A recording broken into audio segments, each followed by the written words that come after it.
ನಾಗಪಂಚಮಿಯ ದಿವಸ ನಾಗದೇವರನ್ನ ನಾವು ಯಾಕೆ ಪೂಜೆಯನ್ನ ಮಾಡಬೇಕು,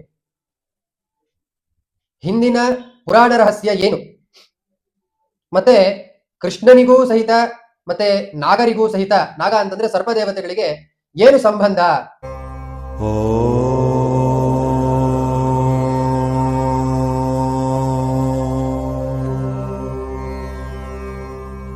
ಶ್ರೀ ಗುರುಭ್ಯೋ ನಮಃ, ಪರಮ ಗುರುಭ್ಯೋ ನಮಃ. ಶ್ರೀಮದಾನಂದತೀರ್ಥ ಭಗವತ್ಪಾದಾಚಾರ್ಯ ಗುರುಭ್ಯೋ ನಮಃ. ಹರಿ ಓಂ. ಪೂಜ್ಯಾಯ ರಾಘವೇಂದ್ರಾಯ ಸತಧರ್ಮರತಾಯ ಚ ಭಜತಾಂ ಕಲ್ಪವೃಕ್ಷಾಯ ನಮತಾಂ ಕಾಮಧೇನವೇ ದುರ್ವಾದಿಧ್ವಾಂತರವಜೇ ವೈಷ್ಣವೇಂದೇವರೇಂದವೇ ಶ್ರೀರಾಘವೇಂದ್ರ ಗುರುವೇ ನಮೋತ್ಯಂತ ದಯಾಲವೇ. ಸ್ವಸ್ತಿಸ್ತು ಸದಾಂ ಅಶೇಷ ಸನ್ಮಂಗಳಾನಿ ಭವಂತು. ಹರಿ ಓಂ. ಕಾಮಧೇನು ಕಲ್ಪವೃಕ್ಷ ಎನಿಸಿಕೊಂಡಂತಹ ರಾಘವೇಂದ್ರ ಗುರು ಸಾರ್ವಭೌಮರ ಪ್ರತಿಯೊಬ್ಬರಿಗೂ, ಇಡೀ ಸಜ್ಜನರಿಗೆ, ಇಡೀ ಮನುಕುಲಕ್ಕೆ ಅನುಗ್ರಹ ಆಗಲಿ ಅಂತ ಹೇಳಿ ಪ್ರಾರ್ಥನೆ ಮಾಡುತ್ತಾ, ನಾಹಂಕರ್ತ ಹರಿಕರ್ತ, ಸದಾ ಹರಿವಾಯು ಗುರುಗಳ ಸೇವೆ, ಮಧ್ವರ ಸೇವೆ, ಪ್ರತಿಯೊಬ್ಬರಿಗೂ ಆ ಗುರುಗಳ ಅನುಗ್ರಹ ಆಗಲಿ ಅಂತ ಹೇಳಿ ಪ್ರಾರ್ಥನೆ ಮಾಡುತ್ತಾ, ಇಂದಿನ ಅದ್ಭುತವಾಗಿರುವಂತಹ ಒಂದು ವಿಚಾರ ಏನಪ್ಪಾ ಅಂತಂತಂದ್ರೆ, ನಾಳೆ ಬರುವಂತಹ ನಾಗಪಂಚಮಿ ಅಂತ ಕರೀತಾರೆ ಎಷ್ಟೋ ಜನ. ಆ ನಾಗಪಂಚಮಿಯ ಬಗ್ಗೆ ಕೆಲವಷ್ಟು ಮಾಹಿತಿಗಳನ್ನ ನಾವು ತಿಳ್ಕೊಳ್ಳಿಕ್ಕೆ ಪ್ರಯತ್ನವನ್ನ ಮಾಡೋಣ. ಏನಪ್ಪಾ ಇದರ ಅರ್ಥ, ಮತ್ತೆ ನಾಗಪಂಚಮಿಯ ದಿವಸ ನಾಗದೇವರನ್ನ ನಾವು ಯಾಕೆ ಪೂಜೆಯನ್ನ ಮಾಡಬೇಕು, ಹಿಂದಿನ ಪುರಾಣ ರಹಸ್ಯ ಏನು, ಮತ್ತೆ ಕೃಷ್ಣನಿಗೂ ಸಹಿತ ಮತ್ತೆ ನಾಗರಿಗೂ ಸಹಿತ, ನಾಗ ಅಂತಂದ್ರೆ ಸರ್ಪದೇವತೆಗಳಿಗೆ ಏನು ಸಂಬಂಧ ಅಂತ ಇವೆಲ್ಲವನ್ನ ನಾವು ತಿಳ್ಕೊಳ್ಬೇಕು. ಹೇಗೆ ಅವರನ್ನ ಪೂಜೆ ಮಾಡಬೇಕು, ಅವರನ್ನ ಮಾಡಿದ್ರೆ ಏನು ನಮಗೆ ಫಲ ಸಿಗುತ್ತೆ ಅಂತ. ಇದೇ ನಾಗ ಚೌತಿ. ನಾಗ ಚೌತಿ ಅಂತ ಕರೀತಾರೆ ಸರ್ಪದೇವರನ್ನ.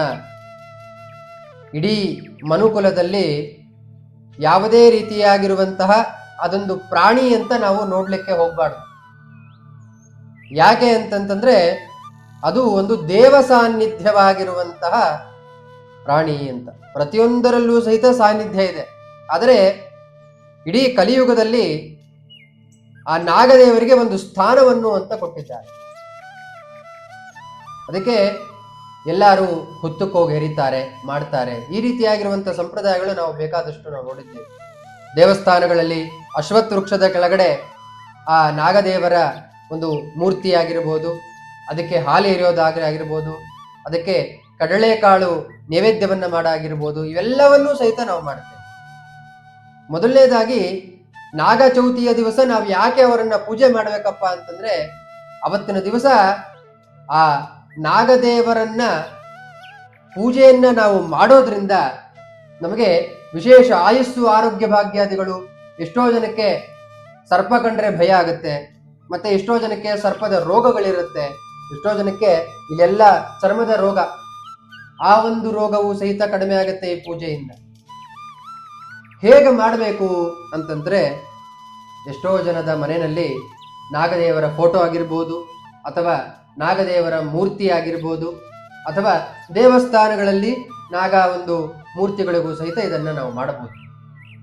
ಏನ್ ಮಾಡಬೇಕಪ್ಪ ಅಂತಂದ್ರೆ, ದೇವರಲ್ಲಿ ಪ್ರಾರ್ಥನೆಯನ್ನ ಮಾಡ್ಕೋಬೇಕು. ಮನಸ್ಸಿನಲ್ಲಿ ಸರ್ಪಾಯ ನಮಃ, ನಾಗರಾಜಾಯ ನಮಃ ಅಂತ ಹೇಳಿ ಪ್ರಾರ್ಥನೆಯನ್ನ ಮಾಡ್ಕೋಬೇಕು. ಗಣಪತಿಯನ್ನ ಪ್ರಾರ್ಥನೆ ಮಾಡ್ಕೋಬೇಕು. ಪ್ರಾರ್ಥನೆ ಮಾಡಿಕೊಂಡು ಹಾಲನ್ನ ಎರಿಬೇಕು. ಆ ನಾಗದೇವರಿಗೆ ಹಾಲಂತಂದ್ರೆ ತುಂಬಾ ಪ್ರೀತಿ ಅಂತೆ. ಯಾರಿಗೆ? ಆ ನಾಗದೇವರಿಗೆ. ಎಷ್ಟೋ ಜನ ಒಂದು ಸಂಪ್ರದಾಯಗಳಲ್ಲಿ ಹಿಂದಿನ ದಿವಸ ಅಂದ್ರೆ ನಾಳೆಯ ದಿವಸ ಮನೆಯ ಹೊರಗಡೆ ಆ ನಾಗದೇವರನ್ನ ಇಟ್ಟು, ಬೆಳ್ಳಿ ಮೂರ್ತಿ ಆಗಿರ್ಬೋದು ಅಥವಾ ಯಾವುದೇ ರೀತಿಯಾಗಿರುವಂತಹ ಒಂದು ಮೂರ್ತಿ ಆಗಿರ್ಬೋದು, ಅದಕ್ಕೆ ಹಾಲನ್ನ ಎರೆದು ವ್ರತವನ್ನ ಮಾಡ್ತಾರೆ. ಅಂದ್ರೆ ಯಾವುದೇ ರೀತಿಯಾಗಿರುವಂತಹ ಅನ್ನದ ಪದಾರ್ಥಗಳನ್ನ ತಿನ್ನೋದಿಲ್ಲ ನಾಳೆ ಹೆಣ್ಣು ಮಕ್ಕಳು. ನಾಳೆ ಪೂರ್ಣವಾಗಿ ವ್ರತವನ್ನ ಮಾಡ್ತಾರೆ. ಅನ್ನದ ಪದಾರ್ಥ ತಿನ್ನೋದಿಲ್ಲ, ಬೇರೆ ತಿಂಡಿ ಪದಾರ್ಥಗಳು ಮಾತ್ರ ತಿಂತಾರೆ. ಅಂತಂದ್ರೆ ಅವಲಕ್ಕಿ ಆಗಿರ್ಬೋದು, ಉಪ್ಪಿಟ್ಟಾಗಿರ್ಬೋದು, ಈ ರೀತಿಯಾಗಿ ತಿನ್ನಬಹುದು. ಅದನ್ನ ಮಾಡಿ ನಾಳೆ ಒಂದು ಪೂರ್ಣ ರೀತಿಯಾಗಿ ವ್ರತವನ್ನ ಮಾಡಿ ಮಾರನೇ ದಿವಸ ಆ ನಾಗದೇವರನ್ನ ಮನೆ ಒಳಗಡೆ ತಂದಿಟ್ಟುಕೊಂಡು ಆ ನಾಗದೇವರಿಗೆ ಮನೆಯಲ್ಲಿ ಇರುವಂತಹ ಪ್ರತಿಯೊಬ್ಬರು ಗಂಡಸಾಗಿರ್ಬೋದು ಹೆಂಗಸರಾಗಿರ್ಬೋದು ಆ ನಾಗದೇವರಿಗೆ ಹಾಲನ್ನ ಎರಿಬೇಕು. ಏನಂತ ಹೇಳ್ಬೇಕಪ್ಪ ಅಂತಂದ್ರೆ, ನಮಃ ಕಾಮರೂಪಿಣೆ ಮಹಾಬಲಾಯ ನಾಗಾಧಿಪತಯೇ ಅನಂತಾಯ ನಮಃ. ಅಥವಾ ಈ ಮಂತ್ರವನ್ನು ನಿಮಗೆ ಹೇಳಕ್ಕೆ ಆಗೋದಿಲ್ಲ ಅಂತಂದ್ರೆ ನಾಗರಾಜಾಯ ನಮಃ, ಓಂ ನಾಗರಾಜಾಯ ನಮಃ, ಓಂ ನಾಗರಾಜಾಯ ನಮಃ ಅಂತ ಹೇಳಿ ಅದಕ್ಕೆ ಹಾಲನ್ನ ಎರಿಬೇಕು.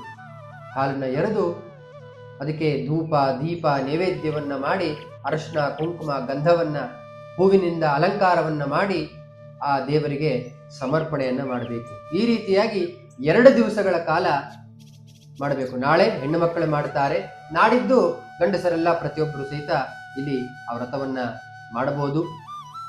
ಮತ್ತೆ ಇದರ ವಿಶೇಷ ಏನಪ್ಪ, ಕೃಷ್ಣನಿಗೂ ಇದಕ್ಕೆ ಏನ್ ಸಂಬಂಧ ಅಂತಂತಂದ್ರೆ, ಪೌರಾಣಿಕ ರಹಸ್ಯ ಏನು ಅಂತಂದ್ರೆ, ಕಾಲಿಯ ಮರ್ದನ ಅಂತ ತಾವೆಲ್ಲರೂ ಸಹಿತ ಕೇಳಿರ್ತೀವಿ ಅಲ್ವಾ.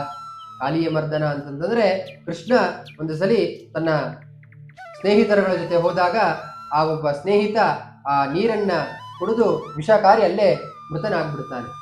ಅಂದ್ರೆ ಮೃತರಾಗೋದಿಲ್ಲ, ಆ ಪ್ರಜ್ಞೆ ಇಲ್ಲಾರ್ದೆ ಮಲಗಿಬಿಡ್ತಾನೆ. ಅವಾಗ ಕೃಷ್ಣನಿಗೆ ಗೊತ್ತಾಗುತ್ತೆ. ಯಾಕೆಂದ್ರೆ ಜಗದೊಡೆಯ ಪರಮಾತ್ಮ ಎಷ್ಟೇ ಆಗ್ಲಿ ಆ ನೀರನ್ನ ಒಳಗಡೆ ಇಳಿದು ನೋಡಿದ್ರೆ ದೊಡ್ಡ ಕಾಲಿಯ ಅಂದ್ರೆ 12 ತಲೆಗಳಿರುವಂತಹ ದೊಡ್ಡ ಕಾಲಿಯವನ್ನ ಅದರ ಜೊತೆಯನ್ನ ಹೋರಾಟವನ್ನು ಮಾಡಿ ಅದನ್ನ ಸೋಲಿಸಿ ಅದರ ಮೇಲೆ ನಿಂತುಕೊಂಡು ಕೃಷ್ಣ ನರ್ತನವನ್ನು ಮಾಡ್ತಾನೆ. ಅದೇ ಕಾಲಿಯ ಮರ್ದನ.